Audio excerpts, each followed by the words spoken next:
What's up guys, Spinner Songs here. Today I'm just gonna show you the signal flow through a mixer or a mixing board. Firstly, we are gonna look at the features that came with this mixing board. This is a Behringer 1202 FX. So on all mixing boards there is a XLR input at the top of the channel strip. This here is one channel strip, 2, 3 and 4. This is a 4-channel mixing board. So at the top of each channel you would see an XLR input or mic input. Under that there is a line input. On other mixing boards, under the line input there is an insert where you can insert compressors or effects onto that channel. Under that you would see gain. This tells how much of the signal that is being input onto the channel strip, or the strength of the signal that is being input onto the channel strip. Under that you would see an EQ. This is a 3-band EQ or a parametric EQ, which is found mostly on mixing boards. It consists of a high frequency, mid frequency and a low frequency. In some boards there is a sweeper in the parametric EQ which allows you to cut and boost the frequency at a more smaller range.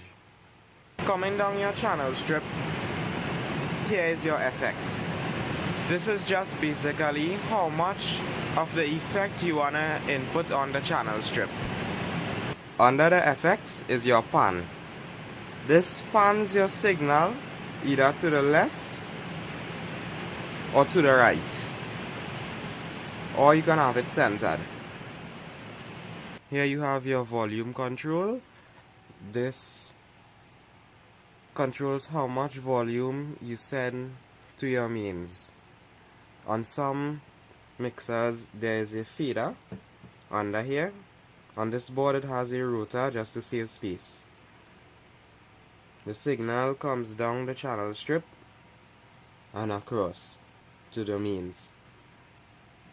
But before it goes to the main, it comes here for any internal effects.